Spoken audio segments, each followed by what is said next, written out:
This one's to all you procrastinators, all you life dream putter offers. You know who you are. All right. One of my favorite writers is a guy called Seth Godin. Here's what Seth wrote in his book. Imagine that the world had no middlemen, no publishers, no bosses, no HR folks, no one telling you what you couldn't do. If you lived in that world, what would you do? Well, go do that. Seth is going to come on our show in the new year to talk about this book, but the idea of just go do it. You're that person at home going, oh, I know I have a novel in me. If only I could find time to write. Or, I always wanted to act, but how do I find the time? Here's how you find the time. Get off your arse. Life is short. Case in point, I'd like to introduce you to a sweet little lady called Jean Morrison. Almost like Jim Morrison, but she's much cooler and way more of a survivor. Jean's an 89-year-old great-grandmother from Winnipeg, Manitoba. Yay, Manitoba. Worked, oh, one person from Manitoba. Or someone who's a really big fan. She worked as an historian for 46 years, but all her life wanted to be a stand-up comic. So Jean saw the movie The Bucket List and was like, I can't waste any more time.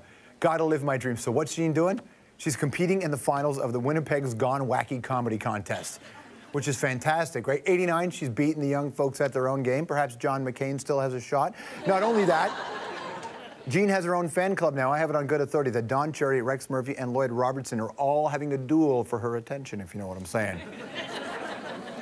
I love this story of Jean. We've got Jean with us right now. Everybody say hi to Jean Morrison. Jean. I know how important. How are you, by the way? How's this going? Oh, I'm just fine. And George, I'm your girlfriend, Jean. Well, I want you to know, Jean, that I say that to you. No, but also, George, I'm too old to even be a cougar. Isn't that sad? Jean, you're an Arctic fox. You're an Arctic fox. So, okay, it's so important for a stand-up comic to do the preparation, so hit us with your best joke. Well, I'll tell you right away. My daughter moved from Montreal to Kenora, and she moved to a little lake where everybody around the lake were very friendly, and every Saturday night they had a party, but they had a theme. And so when Bernice was coming from Quebec, they were sure that she was French-Canadian and said that she should do something with Jean-Baptiste, Johnny Baptiste.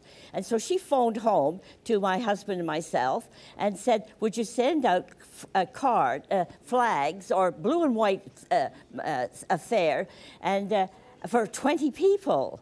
And so we went out looking, and we really found it difficult because $1 a piece times 20 is not bad. $2 and $3 times 20 got a little expensive. And then we found condoms, blue and white. And on the condom box it said, Québécois jusqu'au bout, which means Quebecers right to the very end. Now, that was the highlight of the party. You can imagine the conversation the next day. Whether they proved Québécois jusqu'au bout. That's fantastic. Jean, when's your next gig? On Thursday night. And what venue are you playing? Oh, I'm playing at the Essence Cafe at the Can-Am Inn. That's where it is, yes. Do you work blue? Are you going to be swearing? Do people need to be worried about this, Jean? No, I don't think so. I think at my age I have to show a little class. Thanks for your time. It's lovely to see you. Take care, Jean. Jean, everybody. How awesome is she? The coolest great-grandmother in Canada.